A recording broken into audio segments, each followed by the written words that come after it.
Hi guys, hi everybody, how is everybody doing? Welcome to another live. We're just waiting for Nicholas. Yes, let's see if he can join us soon.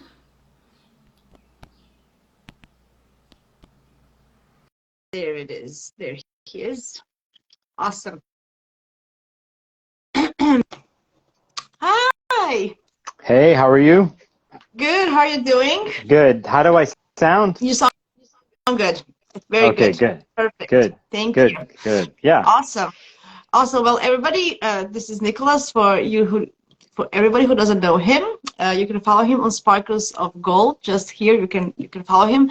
By the way, Nicholas is one of my favorite Geminis. Oh. Yes. He has great content on YouTube, so please make sure you follow him there. Especially he has these surprise lives with a bunch of great information, and I love those. It is so Gemini-like, so I love that about him. And his YouTube channel is amazing. So before we start, make sure that you check him out. And thank you, Nicholas, for coming today, giving us your great insights of week ahead, because you're doing all these great weekly reports anyway. So thank you for sharing this with my audience, and thank you for coming. Yeah, Cool. no, thank you for having me here. And I just want to make sure, how do you say your name correctly? So my name in English, everybody calls me Jasmina, but in Croatia, where I'm from, originally it's Yasmina. Yes, Mina. Yeah. Yeah. One of my favorite world football teams is the Croatian national football team. I'm a big fan. Big fan of them. Awesome. Yeah. Yeah, me too. Well, like I'm biased. Yeah, of course, yeah. But if one likes soccer or football, you appreciate the character of the Croatian players in the national team. So yeah. yes. Luka is very good. He's a very good guy. So Luka Modric, right? Very modest. Very. Do you know his chart, by the way? Have you ever looked at his chart? I never have. No, but I'll get the info for you. Yeah. I'll get it. Yeah, it will be interesting. You can actually discuss that as well. Cool. Yeah. Awesome. There's so much humidity today. We had a thunderstorm. I live just by Niagara Falls. We had a huge thunderstorm this morning. Like Mars and Uranus in action. It was so all this humidity. Anyway. Yeah, it's hot. I'm in an attic of a room right now with all these lights, and it's warm here, and I'm hitting the peak part of the day. I wish there was a thunder shower here. I always like that energy of the buildup when you know it's about to happen, the sense in the air, the smell sometimes, right? This was so sudden, because this was so sudden. It was like dark all of a sudden, and boom, boom, stress. It was like, oh my God. Yeah. Literally the transits today. Literally the transits. So yeah, it's a really bang way to start the week. So tell me, what is your? I know you mentioned this today in your live, because I was watching you on YouTube. You said you have the favorite or flavor aspect of the week.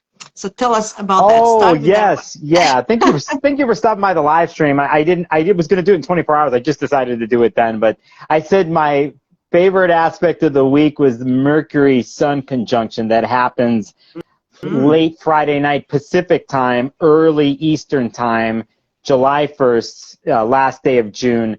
Mercury conjunct the Sun in Cancer, and that story is my favorite part of the week. But we have this even from today as we lead up to Friday or Saturday morning. We have a build up to that. So yes, on my live stream, I said that was my favorite aspect. I'm gonna say that because I'm such a mercurial person, as you are. Yes. Oh, by the way, tell people we are big threes. That everybody wants to know how to meet astrologers through the big threes. Okay, I used to hold this stuff secret, but now I don't anymore. But I'm a Gemini Sun, a Taurus rising, and Aquarius moon. So awesome. Well, I'm Gemini Sun and Moon and Virgo rising. So yeah. Very mercurial. Very mercurial. Oh, sorry, I have to ask this. My brain. Are you a balsamic or a new moon phase person? Balsamic. Gotcha. Yeah. Yeah. Yeah, I like to reflect and think about it. I get nostalgic as well. But Uh-huh. yeah, Yeah. yeah, Yeah. cool. Somebody said my aunt suddenly lost her job today. Uh, Yeah, uh, unfortunately, it's about Mars and Uranus. It happened depending on the chart, but it's one of those things that happened today. Yeah, yeah, cool. we Okay, wouldn't doubt actually that person who lost their job. One could yeah. see if they had it aspecting their chart today, and so on and so forth. So yeah. So, So what is the flavor of the week? What can people expect? you know, I mean, besides today and the buildup we've had today from the official Mars-Uranus square, I think as I talked about in another thing, I think when the moon goes into Scorpio Mm-hmm. here, if I'm correct, I want to make sure I get this right because even though I just went over this today, No, it's a lot um, of information. People have to understand. There's like a lot of aspects, a lot of combinations. We want to make sure that it's yeah, that it's yeah, correct. yeah. Moon goes into Scorpio on Wednesday, but with Mercury coming into a water sign within a few hours here and leaving Gemini, the Sun already being in Cancer and Mercury coming into the water sign. When we get to Wednesday and the Moon in Scorpio enters a water sign, it makes all these relationships aspects to other planets where it brings a lot of emotional content in part of the storyline of this week. So I would say that this week has a charged watery feel, I Yeah, think, to it all. I was looking at the week and there's no air. Like Nope. this week, no air. So I'm going to retreat as well. I'm actually I'm actually going to a mega institute for the Astro conference end of the week. And I feel it's the perfect week for me because there's no air. I'm just gonna feel the energies there. Yeah, well, Anyway, well, yeah, you say hi to everybody. I think say hi to Lynn Bell and Rick Levine. You say absolutely, hi. Tell them I said hello. And Rick's got a absolutely. Cancer moon. I could say that. So it'll be Yeah, around yeah, some, yeah, yeah. yeah. So, yeah. So overall, the week is going to be more water-like and less Mhm. air. So it's going to be full of emotion.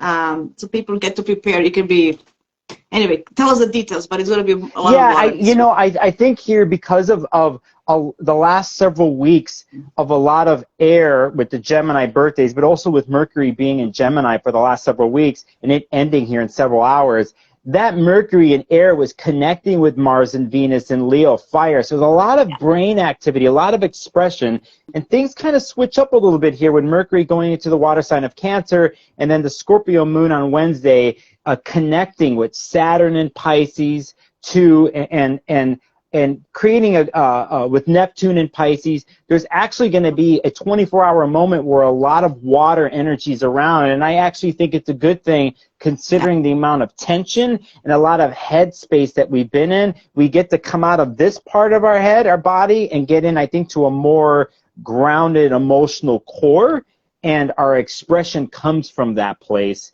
And I actually think it's a good remediation, a good balance considering the transits we've had of late. Yeah, So, yeah, yeah. yeah, Mm-hmm. absolutely. Yeah, I Mm-hmm. agree. I don't know if you work with asteroids, but I always use the four ladies, as I call them, the Mm-hmm. Juno and Ceres and Vesta and Pallas Athena. And I know that Mercury is making aspects with some of them as well. So it's going to be, the Mercury in Cancer is going to be very active this week as well. So we're going to feel more than think, I think, in this Yeah, I communication mean, style. it's interesting with asteroids because I don't use them publicly on my streams and stuff, but I do Mm-hmm. look at them and sometimes I put them away. But asteroids are a really good way to find detail and color in a particular transit or story or in one's particular own chart. So, for instance, like maybe you could tell me like one of the aspects Mercury's making to which asteroid this week? Yeah. Mercury is squaring Ceres on Tuesday and then conjuncting Juno on Wednesday. Oh, wow. So it's Wow, about yeah. nurturing and relationships. So it is, and it's in Cancer. It's in a female sign. So it's an opportunity actually to smooth our relationships through nice communication. Like it's going to be more on the emotion. We can understand each other emotionally and care for each other. And you mentioned Venus trining Chiron as well. You talked about it in your life. I thought it was a Yeah. great mention. It's all connected with that, right?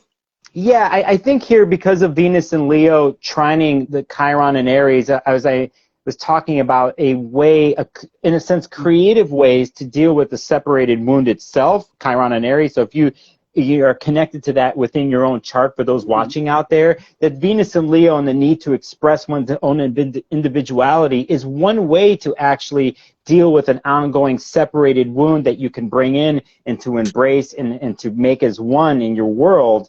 And so that trine this week is the first of 3 that are going to happen here over the summer when Venus goes retrograde.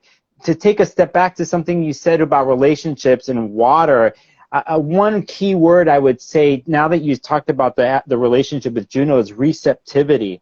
And, you know, Mercury being in Gemini and leaving here in several hours, it doesn't mean it's rapid and quick and, you know, mental, and it can listen, but the type of listening that happens in Mercury and Cancer, supported by a Scorpio moon with a Juno story, is a different kind of listening that happens, a different kind of receptivity, you know, and a different pacing that happens with communicating, not just with words, but with ourselves, with our senses, with our embodied selves.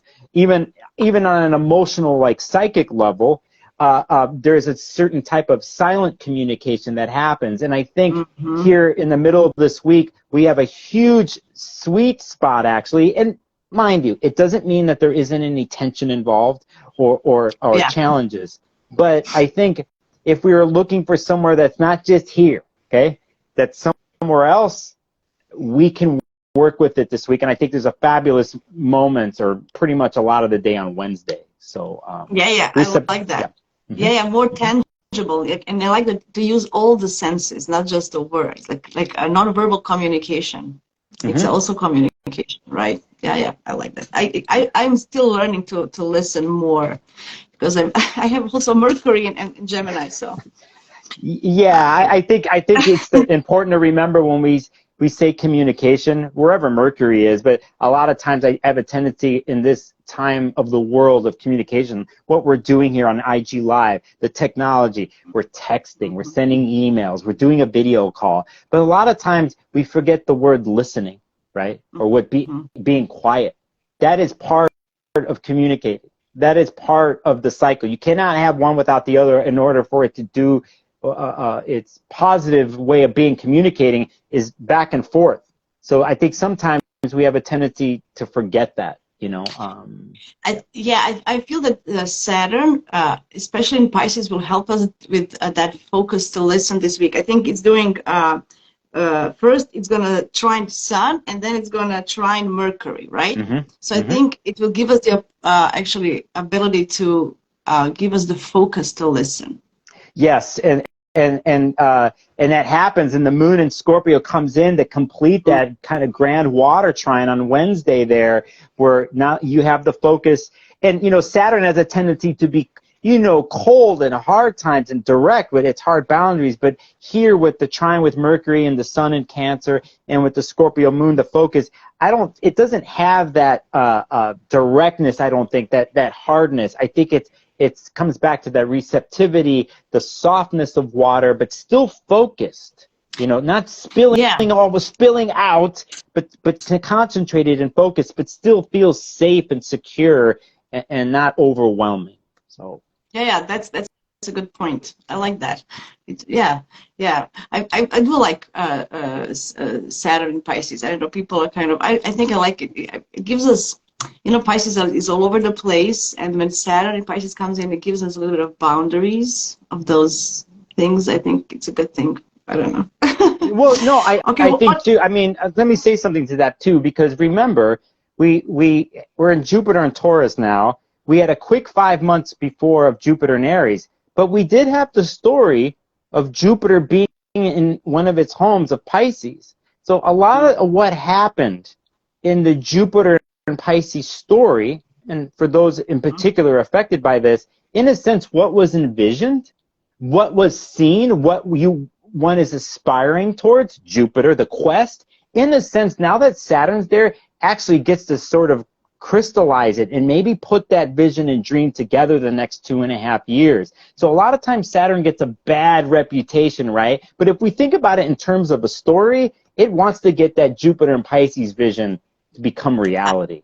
So yeah, I don't know. I personally like Saturn because, you know, if you work hard kind of a thing, you're gonna get results. With Jupiter, I get overly excited and oh, it over promises things and I get disappointed. That's that's my problem with Jupiter. yeah, Oh I yeah. totally understand. Remember last week we had a Jupiter Saturn sextile that happened between them that kind of started to solidify possibly this story, and they both need each other. But secretly, I'm a Saturn person too. Yeah, me too. I admit it. I admit it. What else is happening this week that we like? Oh, Neptune station retrograde. That's the big thing this week. Yeah, that happens on the same day as the way we started this conversation of my favorite transit of the week. That happens late Friday, Saturday with Mercury Sun conjunction. But earlier, was several hours earlier, Neptune and Pisces stations and stops to go to do its backwards cycle here for months. And that's a pretty huge transit. And I think a lot of times we don't necessarily catch that in the moment, maybe the feeling of Neptune and what it's doing, whether it's going backwards or stationing forwards. Sometimes we don't catch it immediately, but it's there slowly, like water does, behind the scenes, you know? Sometimes I like to think about water and Pisces and stuff as like what water does. Sometimes when you spill water, like if it's on a wooden table, that it starts to soak into the table very slowly. So a lot of times anything like that or a Neptunian story kind of plays itself out slowly, but before you know it, the table is soaked or the water is one with the table, right? So it just takes over. And you didn't even realize. Oh my God! But kind of takes over. Yeah. So Neptune is going to be retrograde until early December, like first week of December. So what would you suggest for people during this period? Do you have any advice? Well, I actually, my advice is to understand if you can recognize, like what you said, where Neptune took over. Or the dream or the vision, that something that you thought that was real, that becomes exposed during the retrograde, that it actually wasn't real, it wasn't fact, it didn't have a chance of being, that's the first place to evaluate and start and to understand, like, oh, I put too much energy there, like thinking this was just going to be reality on its own. And I think here during the retrogrades where you can take Saturn being in a Pisces right now to bring in some reality into that Piscean story, to give you a little bit of a canoe, a structure that you're in to go through the river, so you don't get too lost, but to understand direction and to know that yes, you're evaluating what is true and what is not. At the same time, you can have some sort of structure to guide you, so you're not completely lost. And that's where I would bring the current Saturn and Pisces to help along with Neptune and Pisces. Yeah, I like that. I like that. Yeah, but so we can say that Saturday is going to be a big day, the biggest day of the week. I think with all the planetary changes that it's going on, it's going to be huge. So buckle up, guys, for this one, for the weekend. But I think it's going to be a good weekend. I feel that, if you... Yeah, I think, when we get into July 1st, Mercury in Cancer is going to make a connection with Jupiter and Taurus. So we can see how the Mercury in Cancer here is a theme this week, and water this week, because we're talking about a lot of water in this conversation. Yeah. The Sun in Cancer on Saturday is going to connect with Jupiter too. So, I think a lot of time, depending on who you are, if you're used to you have a lot of water in your chart, like water and earth, you might be used to living this all the time. But if you don't, you might have to, can be somewhat of a foreign language, things in water, right? And I think that's helpful when it comes to getting to the core, to the depth, even to more subconscious places within oneself or within a certain storyline, because you can't see everything. And sometimes you have to, like, imagine if I stopped talking right now,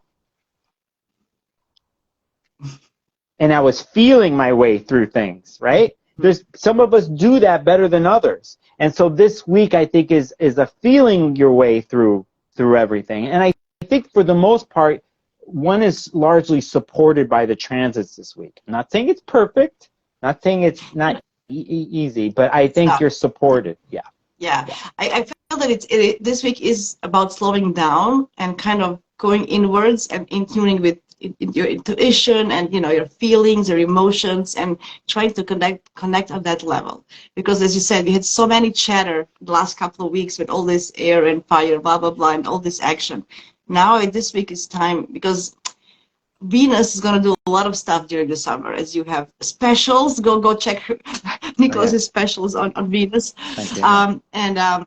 So this week is maybe like a slowing down before the party starts, kind of that's how what I would say, right? Yeah, an interesting party. Yes. Yeah, and so we get to Saturday, but when we get to Sunday, July 2nd, this inwardness that you're talking about, this place. Remember, with Cancer, we're going to the place where we feel safe and secure, so we can process our feelings in that place, right? Whatever that is for someone, what home is, where we feel like, okay, I don't have to watch my back, or where I can just feel what I would feel and let things process and take care of myself. But when we get past this weekend, Venus in Leo then does a square with Uranus. So we do have that inwardness, the receptivity this week, that processing, the slowing down. But after the weekend, we come right back to a story here. Yeah. Like today, Mars in Leo is squaring with Uranus, but a week from now, it happens with Venus. So I like what you said, Yasmina, about the inwardness of this week and to prepare oneself. Yeah. So because we need a break. It's like a break, like time out. You know how when we talked about soccer before, it's like a time out between two halves, right? So this is like this 15 minutes break before the second half starts. I would say that would be like eat some food, take a bath, calm down, blah blah blah, and then get ready for the second half. But we have to be careful because Jupiter is touching very nicely all this stuff. We might indulge ourselves too much, so just be careful. You make a good point, Yasmina. Like in those places, what does one do actually to make themselves feel better, right? And whenever Jupiter's involved, you have to know, is there a boundary? You go too far, and then, it's in Taurus. I'm thinking, when Taurus Cancer combination, it's food for me. Yes, right? Yes, it is. So when they touch, right? So it's about food, and emotional eating as well. If you don't feel very good, if you don't like, if you feel, because emotions can be not also nice, right? Many people can be depressed and melancholy this week as well because they're not used to it. So that's also what you're talking about too, though, is whether it's food or anything else, is in the sense, like I said earlier, if one doesn't know how they cope emotionally and things are intense in their life, what do they do and use to fill in the void, to deal with the emotions, because they haven't gone to the root or they don't know what they're doing. And so I recommend people, if you are being honest with yourself about, I have a tendency to do these certain things in heavy emotional situations, is to go, find people who can support you in that way to change that story. And that's part of what I think could happen this week, is when one finds himself in an emotional place, and let's say you're like, I'm doing this again. I did a little too much of a certain something. Right? And if you recognize that is a moment where you could change something. And, can you do it yourself? Or do you also need support from friends or from professional advice, things like that? Where you can bring in it. Because I think at those moments when you're also receptive to change and to healing, when you recognize those moments. So because I'm thinking about Saturday, it's a lot going on. So it's starting with a little bit of Friday night with this Neptune station retrograde, and then we have Jupiter, as we said, Mercury conjunct Sun, and then Mercury sextile Jupiter and Sun sextile Jupiter, plus Moon in Sag. So I'm thinking, you would want to go party or drink too much or eat too much. It is, because all this emotion. So just Saturday, watch out. It can be good and can be just don't overdo it. Because it can go both ways. Yeah, right? Is it one kiss or 30 kisses? Is right? It, what is it?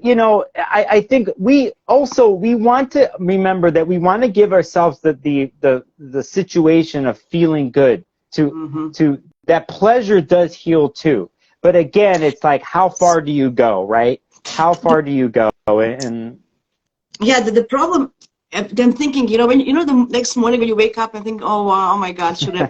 It's the next kind of a morning thing. Maybe I shouldn't drink that much or too much kisses, you know. So Yeah, just be yeah. aware of the next morning. Everything you do, just be aware of the next morning. You might feel different because Neptune, especially the day when they change directions, I know the planetary energies are very, Yeah, high. especially though Right. to support the point that you make about this weekend when the moon going into Yeah. Sagittarius, because it is Jupiter ruled, and we're talking about Jupiter being in Taurus. So you're absolutely. I really like what you said, Yasmina. The combination of the aspects on the weekend does support a certain way of partying or feeling good, but also going too far. So, yeah, yeah. I don't know how you feel, but I always feel that the energy after Scorpio and coming to Sag is the most intense because Scorpio is all about intensity. It's going to be deep emotion. It's going to be, and then all of a sudden you go to Sag, I feel that the contrast is the biggest for me, at least when I look at the Yeah, zodiac. you have such an inward and sign energy where everything's concentrated in a private, intimate, intense, passionate place, and then Sagittarius comes is like busting out. It's like get me out of here. I can't take it anymore. I need to breathe. I need to go somewhere, Right? and express, outwardly. But I know what you're talking about, the switch between the two signs Right? there. So yeah. Because you said, that this water, there's going to be so much water, and this Scorpio moon, especially in that 2 days period, it's going to be so intense, and then, we're going to, we would want to escape from the intensity, right? So that's just Yeah, on the side note.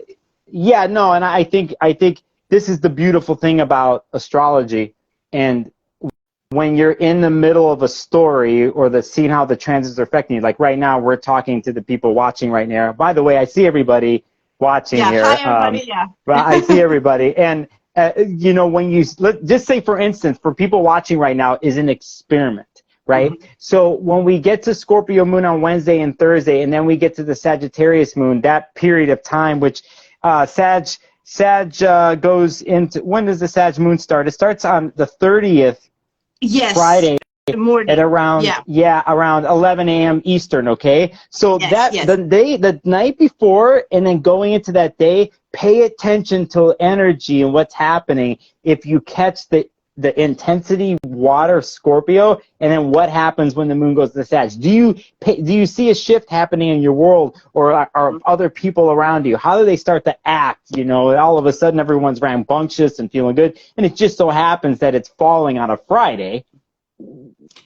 And it's a July 4th weekend in the U.S. It's Canada Day here in Canada. I know it's in North America. We all have party in our mind anyway, right? Yep. Some people are going to have extended vacation days, possibly. Like they have more than 2 days off. They're going to have, yeah. So, Oh man, now that you said that, I'm like, now I'm really going to watch out, everybody. Take it easy on the weekend. yeah, I like when the people are happy and enthusiastic and everything. I love that. But just you have to mention the other side of the downside. Yeah. I agree. I agree. So cool. What would you mention? What else do you think is important for this week? Because we are all over the place. I hope people can follow us. I know two Gemini stalking me. I think one thing to say if we were to go further is like it's funny on July 2nd if we were thinking about another energetic change would be when the moon in Sagittarius then goes into Capricorn and all of a sudden it's grounded and serious just for the end of the weekend or whatever. And you could be thankful for that. And I also will say I'm a big proponent of following the moon whenever it makes a conjunction with Pluto every month. And, next week some point, since Pluto is back in Capricorn at 29 degrees, I pay attention whenever the moon touches Pluto that day. But that can be for another forecast or whatever. We can mention because we have Moon in Libra this week, which is that the ending aspect when the Moon changes sign is going to be square with Pluto. So every time we have a cardinal Moon, every time before it changes sign on the 29th, so we have that happening on Wednesday. Yes, and then I guess if we're talking a little bit more, I mean on the 3rd we have a major lunation. Oh, yeah. We have a major full moon in Capricorn. So that is part of the weekend, I guess, Monday, or if it's a holiday weekend. If we're thinking about today, Monday, and 7 days later to where we're talking about, I don't think it's a boring week. No. I actually think there's a lot there. It just might not be so heady, but I think the story is more internalized in ourselves and an emotional core and content. So, yeah. I always feel that every time there's some specific energy in the sky, that we have opportunity to use it in our own benefit, you know, whatever it is. Like I'm mostly air and fire. For me, water is, you know, and earth. The only earth I have is my rising sign. So for me, this week is very, you know, something different, and I'm embracing it. Okay, I can learn something different. I can, you know, try something new. That's always encourage, you know. Yeah, I think it's interesting depending, like for me in my practice with my clients, I try to be positive, but I'm a very Saturnian person actually.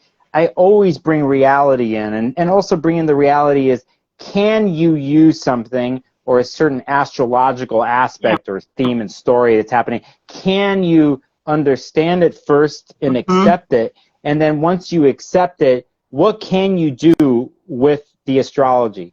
We can't control everything, but what we can, I think, control is the way we react to things. External things happen to us, and then it's how we react. And a lot of times that's how we learn our lessons in our life, of how we react. And if you are following astrology, or you're studying astrology, or you go see an astrologer and you're looking ahead in the future, you're forecasting, you have a lot of the battle or challenge done if you can see what's happening ahead and remind yourself, oh, we talked about this. Or when we watched Yasmina's Instagram live about this week, we were talking about emotional stuff and whatever, and then I see it happening right now, like, okay, now I know what I could try to do. Yes. And that's where one can feel empowered in a story. Absolutely. That's the best word ever. This is what astrology is. That's how I see astrology, is an empowerment tool, because you're going from the victim mode, because all this water can bring us also into victim mode if we're inclined to it. So this week can also be about that, you know. But embrace it, you know. I don't know, embrace it. I mean, what you said about the victim thing and water is like, anybody watching right now, we're not like making fun of you or saying any of that, but sometimes in a water story, in an emotional story, especially deep emotional stories that could take a long time to unpack or to understand, and you can't put words to it, that sometimes we find ourselves stuck.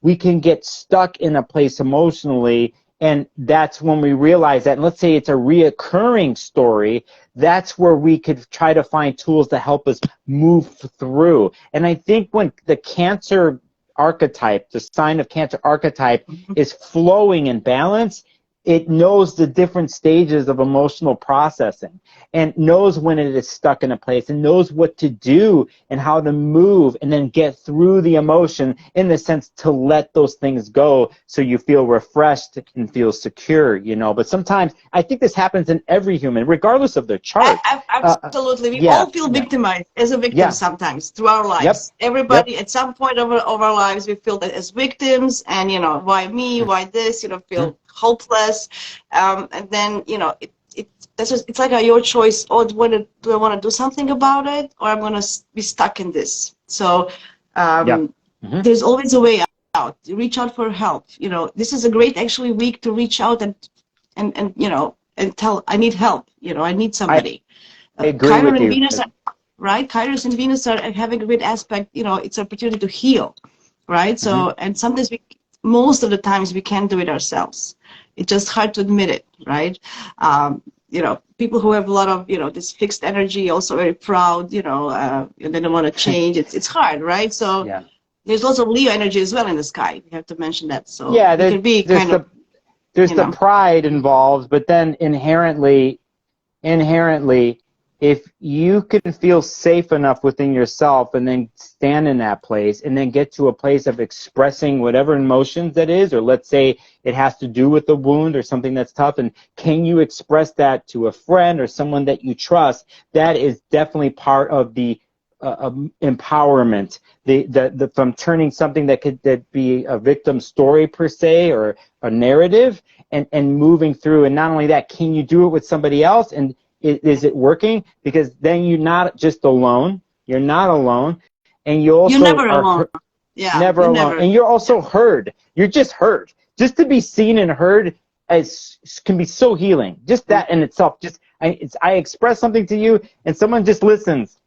Oh, I see. You know, and that's it. That alone is it can be amazing in someone's world. And So. yeah, and I feel for the people on the other side, if somebody reaches out to you, just listen. I would that would be my advice for the week. Just listen. Don't give them advice. Don't tell them anything, because it's so much emotions. Then they can't even process solutions this week. I think people, you know, with this. So just listen. I think, you know, you have to give advice for the people on the other side, not just for the ones who are No, it's suffering. true, and it goes back for those who Yeah. haven't been watching. In the very beginning, we were talking about receptivity as a theme this week, and that goes to exactly what you're saying. Goes into that. So Yeah. It's a lot of so lots of that energy in the air with we have Earth and two big water. Geminis here talking. Okay, we have to remind ourselves, Jasmine, we gotta listen this week. I know. I know. No, but you know, people, I think, paying attention. Rebel is saying, you mentioned astrology as being a tool to embrace and empowerment, like the both and way of dialectal thinking. Well, yes, very good, very good, good. Yep. Good stuff. I think people are Go ahead. Yeah, I like what they said. That's good. Yeah, me too. I think it's on point. Cool. I don't know. I don't have anything else in written down. I think we went through everything that I had written down. Do you have anything else you would want to mention? Oh, I can always go and talk. I can always do that. But yeah, I think that's good. I think that's good. You know, we said a lot in this conversation, but I think it's nice when we could sum it up in a couple words, or to explain the theme of a week about receptivity and listening in all ways. And I feel pretty good about our conversation, actually, what we said. So absolutely. Yeah. Absolutely. It was my pleasure to have you. I really thank you for this. I know you're busy and you have lots of things to do, so I really, really thank you for this. Thank you very much for everybody who joined and listened. I will save this video for everybody who's going to listen to later. Thank you very much, Nicholas. Have a great week ahead and great weekend, and hope to talk to you soon as well. Yeah, man, thank you for reaching out and doing this conversation, and like to meet you face to face. And then in the future, one day at some event or whatever, when we see each other face to face in the physical space, we'll definitely celebrate that moment of being human. Absolutely. Yes. And that's why I'm looking forward to this conference. It is my first one to actually meet people, my peers, and it's my first conference. So are you kidding? Okay. Who's? Let's be honest with the people. You're going where? I'm going to Omega Institute in upstate New York. There's it's a small Astro conference. It's not big as NORWAC or other conferences, but it's a small one. But Rick Levine is there, and Ann Ortley, and Lynn Bell, Maurice Fernandez, and Rachel Lang. And so it's going to be beautiful. We're going to talk about, I think they're going to talk about what is coming up in astrology and all the shifts of nodes and Pluto and Aquarius, and it's going to be... I'm so jealous. I'm so jealous. I've always wanted to go to Omega. They have an amazing history there of what the facility has been and why it started. And they're all fantastic astrologers. Tell everyone I said hello, by the way. Absolutely. You say my hi. I feel so young again because I'm going to sleep in a dorm. It's going to be, it's like you're camping, like you're going camping or whatever. Yeah, you're going to have a great time, Yasmina, and to be amongst colleagues and to talk that and to bring in, and be inspired by other astrologers and to be honest, Nicholas, I'm jealous every first Friday when you go live in your cafe with Rick. I watch you guys until 1 in the morning, half asleep. I'm thinking, look at them. Every month they can meet up in a cafe and enjoy.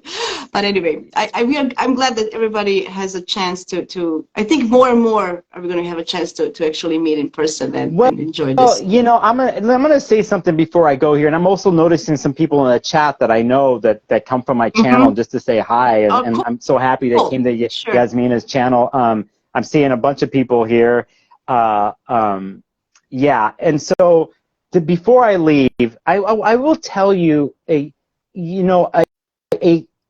thread as of late that's been building for a long time within the astrological community. Now, when I say that, I'm going to say it encompasses anybody who's studying, who wants to know more, to someone who's been studying for 40 years teaching, to all the practitioners, to all that. That one of the biggest threads, and what I mean by that, the connectiveness as of late, is people wanting to talk astrology and do things together in person.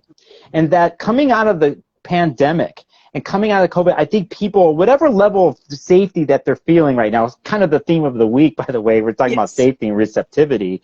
But I think whether it's a conference or a local organization, or if you out there live somewhere where you're like, I want to do this face to face, set up the group, set up the picnic in the park. Bring in the energy, because I think out of any time right now, people do want to see each other and talk the talk and support each other in their astrological journey. And so, you know, sometimes we see people like, I'm going to this conference, I'm doing that, and you want to go. But there's the challenge of affordability. People can't just leave. And I think out of any time right now, setting up those situations within your local community, in your own little world, could be the most revolutionary thing that you could do in your world and with other people. And saying that, on my website, I think in the next week, I'm going to set up a page and source the information of all the local groups in North America that meet as a reference point, so people can start to search and like, oh, I live in Kansas, or I live in Tennessee. Is there a meetup group in Tennessee, like somewhere in Nashville, whatever, like, for people, because it's time for people to get together in physical spaces again, I think. So yeah, absolutely. Yeah, I'm a part of a local group, but they're still very hesitant. We just met a couple of weeks ago for the first time after years. So I'm trying to, I'm trying like, okay, let's do this on at least one quarter, like every 3 months, if we can do once a month. I just helped. Yes. I just helped start one here in Portland last Tuesday, and we'll see how it goes. But you also have to be patient with these things. But once I think if you're doing it with other people and you're collaborating on creating space, that it's natural. It's natural for people to find a space, and how you create space and the intention. It's a ritual, people. Remember, everything's a ritual. That you create that space, people will find you and you will find them. And so that's what I'm interested in. I want to mention one more thing. I know we are saying goodbye 7 times because we're Geminis. So, but I was also, there's a group in Toronto, like a Toronto Astrology Association, and they were celebrating the Astrology International Day of Astrology back in March. And they set us all up, and people were coming. We were doing like a quick readings, like 10-minute readings. And it was so much beautiful energy in that space. Like you could see like, 15, 20 of us and all these people coming in and, all this, and people were so happy. It was amazing. I thought it was a very good idea. You can't get in depth of reading, but in those 10 minutes, you can give them like an answer to one of their questions, and people were so grateful, and it was such a beautiful energy. I just wanted to mention that as an idea.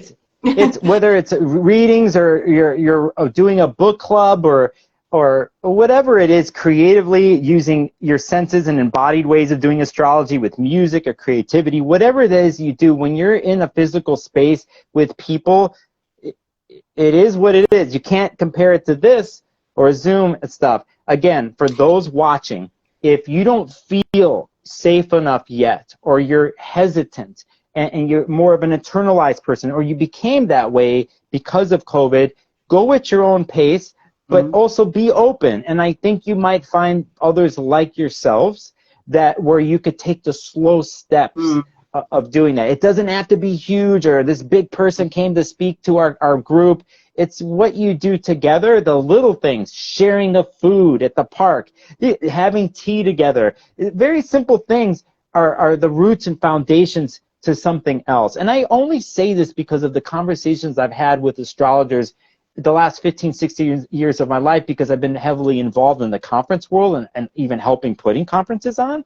And I've gotten to know a lot of astrologers. And I'll say this, at the last NORAD conference, I had an hour-long conversation with Demetra George about this, just about community and what it means. She told me the story of how things first started for her.